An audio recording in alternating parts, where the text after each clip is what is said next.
Querida familia, hemos habilitado las membresías en el canal y las hemos vinculado directamente a una serie de cursos teológicos que hemos desarrollado para ustedes. Un curso de apologética, curso de mariología, curso de cristología, curso de introducción a las Sagradas Escrituras, curso de noviazgo y matrimonio, curso de fundamentos de la vida espiritual y muchos otros cursos que estarán a disposición de todas aquellas personas que se hagan miembros del canal. Por supuesto, todo el material que hemos publicado hasta ahora se seguirá publicando de manera gratuita. La reflexión del Evangelio todos los días, el Santo Rosario, la Coronilla de la Misericordia, distintas charlas y novenas, todo lo tendrán a su disposición. Pero quienes quieran tener una formación teológica más sólida, nos pueden acompañar uniéndose a este canal. Que Dios les bendiga. Martes 24 de junio de 2025. 3 mensajes del Evangelio de hoy. Tomado del Evangelio de San Lucas, capítulo 1, versículos del 57 al 66 y versículo 80. A Isabel se le cumplió el tiempo del parto y dio a luz un hijo.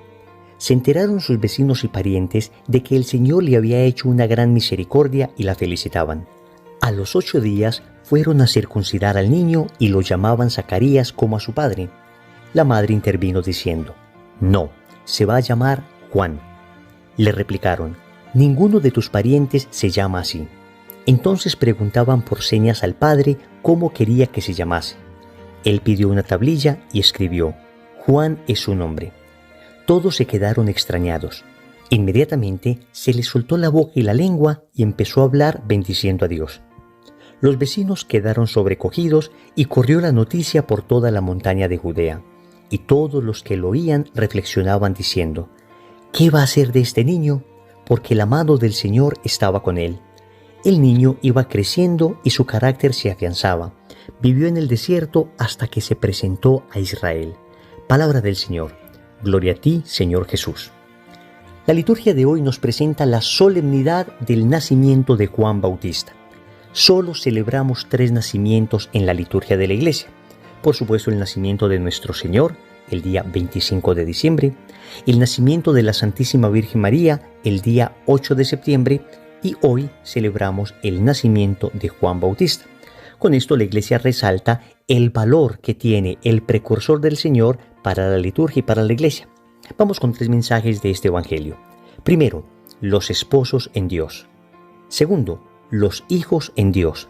Tercero, el ejemplo de la familia cristiana. Vamos con el primer punto, los esposos en Dios. Como ven, la liturgia hoy nos presenta un matrimonio santo, un matrimonio que es modelo para nosotros. Y hay algunas características importantes de este matrimonio que el Evangelio nos muestra y que podemos aplicar perfectamente para nuestra vida. En primer lugar, vemos que ellos viven el tiempo de Dios. Y así dice el Evangelio: a Isabel se le cumplió el tiempo del parto y dio a luz un hijo.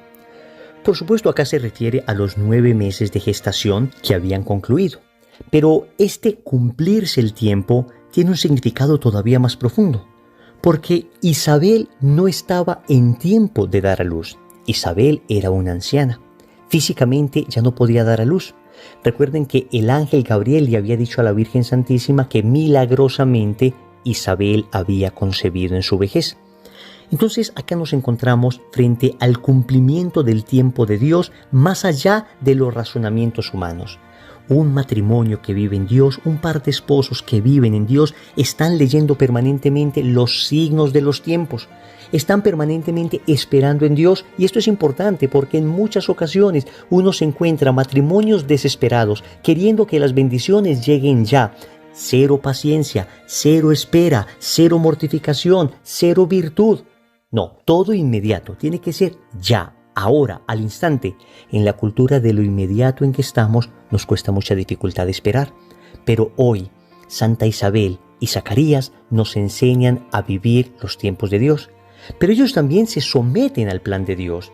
Noten que cuando nace el bebé, lo primero que hacen es llevarlo a circuncidar, porque quieren que el niño esté inmediatamente vinculado al pueblo de Dios. Es más, era tradición que se le pusiese al hijo el nombre del papá, pero no le ponen el nombre de Zacarías, sino de Juan, porque así lo había pedido Dios. En el mismo Evangelio de Lucas, en el capítulo 1, versículo 13, el ángel que se aparece a Zacarías le dice cómo ha de llamarse. Entonces ellos, en vez de seguir sus caprichos, sus tradiciones, por buenas que fueran, por familiares que fueran, prefirieron seguir la voluntad de Dios. Y este seguimiento de la voluntad de Dios, este seguimiento del plan de Dios, era lo que les unía. Sí, queridos amigos, el Evangelio hoy nos muestra un matrimonio unido, un matrimonio que está en una misma sintonía, y es la voluntad de Dios. Isabel dijo que se llamaría Juan, a pesar de que los parientes le dijesen que nadie de su familia se llamaba así. Y entonces los parientes le preguntaron a Zacarías. ¿Y qué hizo Zacarías? Tomó una tablilla y escribió: Juan es su nombre. Amigos, nosotros que discutimos por todo, nosotros que encontramos tantos conflictos en nuestra familia, nosotros que no nos ponemos de acuerdo, el esposo tira para un lado, la esposa tira para otro. En lo esencial muchas veces hay tremendos vacíos, tremendas incomprensiones. Hoy, viendo este par de esposos santos, aprendemos que es en la voluntad de Dios donde nos encontramos, que si ambos se esfuerzan por cumplir la voluntad de Dios, entonces habrá armonía en ese matrimonio. Y finalmente, un matrimonio que vive así bendice a Dios. Dice el Evangelio que inmediatamente se le soltó a Zacarías la boca y la lengua y empezó a alabar bendiciendo a Dios. Es que ese es el resultado de un matrimonio que está en la voluntad del Padre Celestial, un matrimonio que ha consagrado su vida al servicio del reino. Es un matrimonio que vive en el tiempo del Señor, que se somete al plan divino. Es un matrimonio que se une en las decisiones importantes en la voluntad de Dios. Y finalmente es un matrimonio que abre su boca para bendecir a Dios. El mismo matrimonio se constituye en un canto de alabanza a Dios. Segundo, los hijos en Dios. Y ahora vemos a San Juan Bautista. Lo primero que debemos decir es que los hijos son fruto de la misericordia de Dios. El Evangelio comienza diciendo que el Señor le había hecho una gran misericordia a estos padres. Y es que cada hijo que se tiene es un acto de la bondad de Dios, es un acto de la misericordia. Porque en realidad nosotros no es que merezcamos los hijos. Los hijos no es que sean un derecho de nosotros, son un don que recibimos. Y Dios concede este don como un acto de misericordia. ¿Qué debemos hacer entonces con nuestros hijos? Lo que hicieron Zacarías e Isabel: consagrarlos a Dios. El Evangelio nos dice que a los 8 días fueron a circuncidar al niño. Este era el antiguo rito judío por el cual un niño se injertaba en el pueblo de Dios. Pero la circuncisión fue reemplazada por el bautismo. Y tú y yo, que somos católicos, debemos hacer como estos santos esposos. Lo primero que deberíamos hacer al momento de nacer nuestro hijo es llevarlos a bautizar. No te demores más.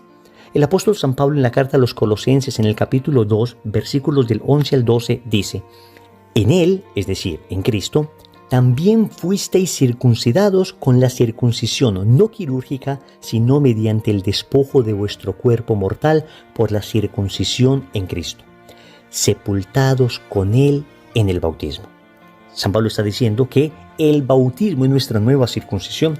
Si los judíos entraban al pueblo de Dios a partir del rito de la circuncisión, los cristianos nos introducimos en el pueblo de Dios a partir del bautismo.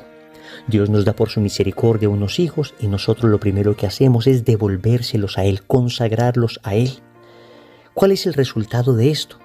Lo que dice de San Juan Bautista el Evangelio: la mano del Señor estaba con él. La mano del Señor estaba con él. Noten que ellos no consideraban que Juan era propio. Ellos entendían que Juan era un regalo de Dios y que debían devolverlo a Dios. Por eso ni siquiera escogieron el nombre para él. Pusieron el nombre que Dios había escogido, es decir, Juan. ¿Qué significa Juan? Gracia de Dios. El nombre Juan significa gracia de Dios. Y cada hijo es un pequeño Juan para nosotros. Es una pequeña gracia. Amigos, seguramente alguno estará diciendo: ¿y nosotros que no hemos podido tener hijos, entonces qué hacemos? ¿Acaso Dios no ha tenido misericordia con nosotros? Les cuento que mi esposa y yo casi no podemos quedar embarazados. Y sin embargo le dijimos a Dios: vamos a hacer lo humanamente posible dentro del límite de lo moral, es decir, de acuerdo a lo que enseña la Iglesia, sin inseminaciones artificiales, sin fecundaciones in vitro, sin nada de este tipo de cosas que no corresponden a lo que Dios enseña y a lo que la Iglesia nos pide, sino dentro del orden de lo natural. Le dijimos a Dios: vamos a hacer lo humanamente posible, porque no vamos a forzar la voluntad de Dios. Si es que tú no quieres darnos hijos, Señor, nos vamos a dedicar a evangelizar, nos vamos a dedicar a dar vida de otra manera, nos vamos a dedicar a ejercer una paternidad espiritual. Y finalmente Dios quiso darnos hijos. Pero nos abandonamos a su voluntad porque entendíamos que cada hijo era una gracia de Dios y que no era que nosotros tuviésemos derecho a tener hijos, sino que los hijos tienen derecho a tener un padre y una madre. Queridos amigos, los hijos son don de Dios y así debemos recibirlos. Y repito, debemos abandonarnos confiadamente a su misericordia para que si Él lo considera, nos regale ese don. Tercero, el ejemplo de la familia cristiana. Una familia que decide seriamente seguir el camino del Señor necesariamente va a terminar brillando, arrojando luz. Eso es lo que pasaba con Santa Isabel y Zacarías. El Evangelio comienza diciéndonos que la gente felicitaba a Isabel. Y es que las personas se congratulan con una familia en Dios porque en el fondo todo el mundo tiene deseo de tener una familia así. El mismo Evangelio nos dice que cuando Zacarías comenzó a hablar milagrosamente después de haberse quedado mudo por no creer en la promesa del ángel, todos quedaron sobrecogidos. Es decir, se estremecen las personas, hay un sobrecogimiento interior. Dios mueve las fibras más íntimas del alma de aquellas personas que contemplan una familia cristiana. Por eso tenemos deber nosotros de ser una auténtica familia en Dios, brillar de tal manera en nuestro amor, en nuestra manera de educar los hijos, en nuestra manera de vivir la fe, en nuestra apertura a la vida, que las personas queden sobrecogidas. Es decir, que el alma de estas personas anhele familias así. Finalmente, el mismo Evangelio nos dice que todos los que oían esto reflexionaban. A veces nosotros queremos hacer una apología con palabras, y está bien, la verdad se debe defender también con argumentos. Pero existe una apología silenciosa, una apología que tal vez no choca tanto con otra persona porque no le está generando soberbia, no le está rebatiendo directamente argumentos, sino que le está conquistando. Y es la apología, es decir, la defensa de la belleza. Cuando se muestra lo bello, lo hermoso, lo sublime de una familia en Dios, cuando una familia con todas sus dificultades naturales, no estamos diciendo que sean familias perfectas, pero estamos diciendo que son familias que oran, familias que se esfuerzan por educar bien a sus hijos, familias que se esfuerzan por ir a misa, aunque a veces los niños no dejen vivir adecuadamente la Eucaristía, pero ahí están haciendo el esfuerzo con todo el cariño. Familias que se reúnen en la noche, en el calor del hogar, a orar el Santo Rosario, a leer la palabra de Dios. Cuando hay familias así, créanme, hasta los que más odian las familias empiezan a reflexionar. Hay un sentido profundo de familia en el alma de cada persona y cuando un alma se encuentra con una familia así, entonces necesariamente esa alma comienza a reflexionar y comienza a decir en su interior: yo fui creado para algo así, yo fui creado para algo así, porque finalmente el cielo será vivir eternamente en la familia de Dios. Recordemos entonces, primero, los esposos en Dios. Segundo, los hijos en Dios. Tercero, el ejemplo de la familia cristiana. Compromiso. Yo les invito para que hoy nos reunamos en familia y hagamos una oración. Ojalá el Santo Rosario, pero si no, al menos un Padre Nuestro, un Ave María y un Gloria. Y de esta manera consagremos nuestra familia a Dios. En el nombre del Padre, y del Hijo, y del Espíritu Santo. Amén.